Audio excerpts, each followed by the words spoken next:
Moi, il y a une image qui m'obsède et qui provient d'un film d'Alain Tanner, euh, Jonas qui aura 25 ans l'an 2000. Et cette image est celle d'un professeur qui va enseigner l'histoire aux étudiants et qui arrive avec du boudin et qui commence à hacher le boudin et à faire des tranches pour demander aux étudiants, est-ce que l'histoire se fait par tranches de 10 ans? Est-ce que ce sont des centenaires? Est-ce que ce sont des millénaires? Puis après ça, il dessine un truc au tableau qui est une série de plis. Et il fait des trous dans les plis. Il relie tout ça un peu comme s'il embrochait tous ces plis-là et il dit, ça, ce sont les trous dans les plis de l'histoire. Et d'un côté, vous avez les prophètes qui regardent, et de l'autre côté, vous avez les historiens qui regardent, qui essaient de voir tous ces vieux meubles de l'histoire. Et c'est un peu comme ça qu'on essaie d'approcher l'histoire. Puis moi, c'est une image qui m'a frappé très fortement lorsqu'il est venu le temps de considérer de quelle manière on allait traverser le cinéma expérimental québécois. C'est plus ou moins 75 ans qu'on a décidé de couvrir dans le cadre de XPQ.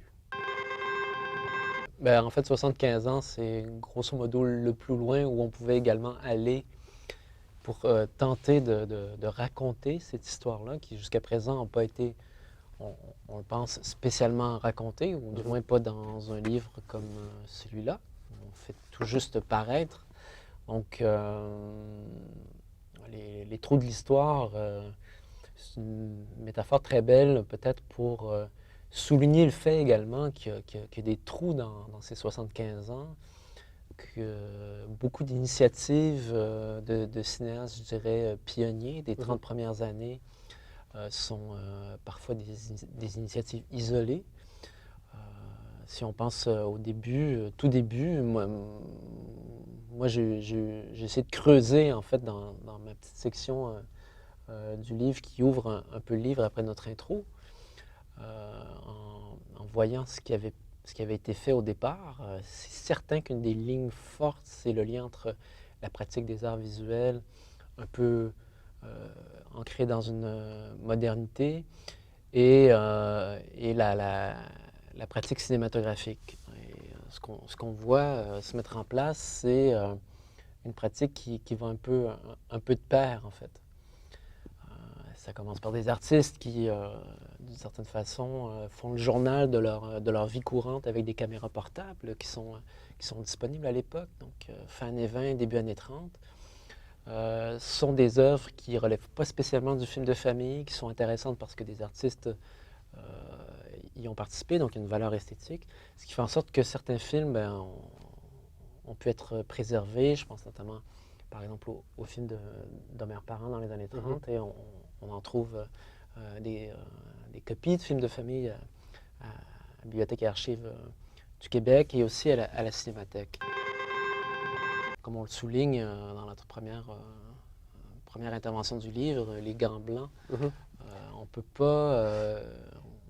pas prétendre traverser 75 ans, ne pas faire un dictionnaire, disons, de cinéaste, et aborder tout ce qui a été fait, tous les artistes qui sont impliqués. Donc, il y a forcément des oublis, et donc c'est pas...